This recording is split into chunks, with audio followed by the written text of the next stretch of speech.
Assalamualaikum warahmatullahi wabarakatuh.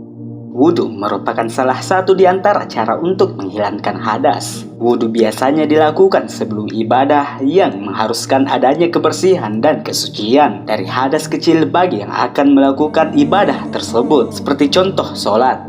Berikut ini kami sampaikan di antara keutamaan wudhu. Namun sebelum lanjut, tekan tombol subscribe dulu untuk berlangganan di Wiki Channel. Aktifkan lonceng kamu agar kamu mendapatkan info update kami seputar dakwah dan pondok pesantren Wadil Quro. Bagi kalian yang suka, jangan lupa like dan share di akun media sosial kamu agar video ini bermanfaat untuk kita semua.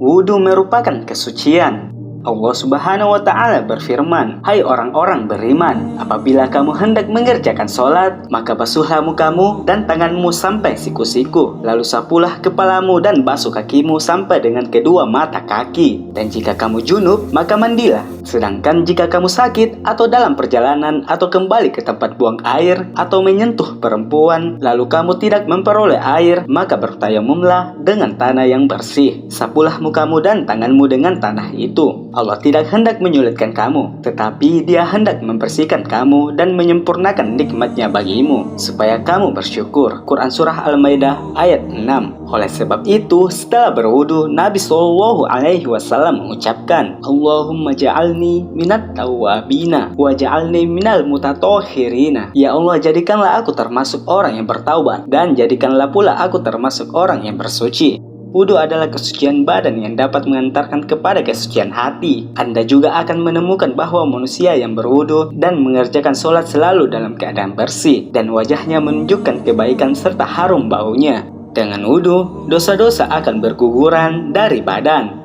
Dengan berwudhu, dosa-dosa akan keluar dari seluruh anggota badan. Utsman bin Affan meriwayatkan bahwa Rasulullah SAW bersabda, "Barang siapa yang berwudu dengan baik, niscaya dosa-dosa akan keluar dari badannya sampai-sampai dari bawah kuku-kukunya, bersih dari dosa." Abu Hurairah meriwayatkan bahwa Rasulullah SAW bersabda, "Jika seorang hamba muslim atau mukmin berwudu, lalu ia membasuh wajahnya, niscaya setiap dosa yang dilakukan kedua matanya akan keluar dari wajahnya bersama tetesan air atau bersama tetesan terakhir dari air. Jika ia membasuh tangannya, niscaya setiap kesalahan yang diperbuat kedua tangannya akan keluar dari keduanya bersama air atau bersama tetesan terakhir dari air. Jika ia membasuh kedua kakinya, niscaya semua dosa yang dikerjakan kedua kaki-kakinya akan keluar dari keduanya bersama air atau bersama tetesan terakhir dari air, sehingga ia pun selesai dari wudhu dalam keadaan bersih dari dosa." Berwudhu menjadi penyebab dihapuskannya dosa-dosa oleh Allah Subhanahu wa Ta'ala. Dosa-dosa akan dihapuskan dari lembaran catatan seorang muslim ketika ia berwudu dan sholat. Abu Hurairah meriwayatkan bahwa Nabi SAW bersabda, "Maukah kalian aku beritahu tentang amalan-amalan yang menyebabkan Allah Subhanahu wa Ta'ala menghapuskan dosa kalian dan mengangkat derajat-derajat kalian?" Para sahabat menjawab, "Mau wahai Rasulullah." Beliau bersabda, menyempurnakan dan membaguskan wudhu pada situasi yang berat dan memperbanyak langkah kaki menuju masjid, serta duduk menunggu sholat di masjid. Itu semua merupakan ribat.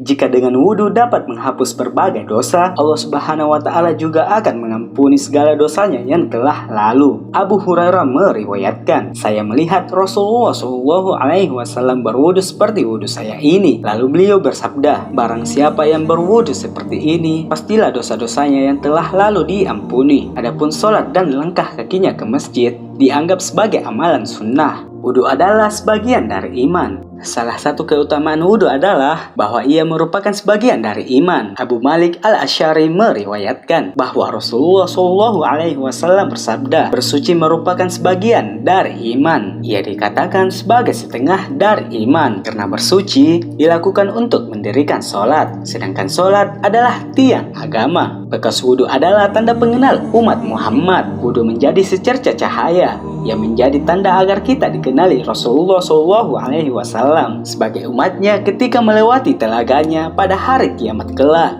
Abu Hurairah radhiyallahu anhu meriwayatkan bahwa Rasulullah Shallallahu alaihi wasallam pernah mendatangi perkuburan. Lalu beliau bersabda, "Assalamualaikum wahai perkampungan kaum muslimin. Insya Allah kami akan menyusul kalian, dan saya sungguh senang jika melihat saudara-saudara kita nantinya." Para sahabat bertanya, "Bukankah kita ini saudara-saudara Anda wahai Rasulullah?" Beliau menjawab, "Kalian adalah para sahabatku, sedangkan saudara-saudara kita adalah orang-orang yang akan hidup setelah kalian." Para sahabat bertanya kembali, "Bagaimana Anda akan mengenali orang-orang yang hidup setelah ini dari umat Anda wahai Rasulullah?" Rasulullah Shallallahu alaihi wasallam menjawab, "Bagaimana pendapat kalian tentang seorang laki-laki yang memiliki seekor kuda yang kepala dan keempat kakinya berwarna putih belang dan berada di antara kuda lain yang sangat hitam? Bukankah laki-laki itu bisa mengenali kudanya?" Para sahabat menjawab, "Benar wahai Rasulullah." Beliau bersabda lagi, "Karena itulah umat saya besok juga akan datang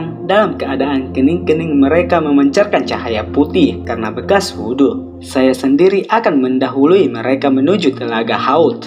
Abu Hurairah meriwayatkan bahwa Rasulullah Shallallahu alaihi wasallam bersabda, "Sesungguhnya pada hari kiamat besok, umatku akan dipanggil dalam keadaan kening-kening mereka bercahaya. Oleh karena itu, siapa saja di antara kalian yang mampu memanjangkan atau melamakan cahayanya, hendaklah ia lakukan. Dengan wudhu akan dibukakan ke-8 pintu surga." Umar bin Khattab radhiyallahu anhu meriwayatkan bahwa Nabi Shallallahu alaihi wasallam bersabda, "Tidaklah salah seorang di antara kalian berwudhu, lalu ia menyempurnakan wudhunya, kemudian berdoa dengan mengucapkan, Asyhadu an la ilaha illallah wahdahu la syarikalah wa asyhadu anna Muhammadan abduhu wa rasuluh. Saya bersaksi bahwa tiada yang berhak diibadahi selain Allah, satu-satunya ilah, dan saya juga bersaksi bahwa Muhammad adalah hamba sekaligus utusannya, kecuali akan dibukakan untuknya ke-8 pintu surga yang bisa dimasuki sekehendaknya." Semoga kita senantiasa menjaga wudhu kita. Wallahu a'lam bishawab. Assalamualaikum warahmatullahi wabarakatuh.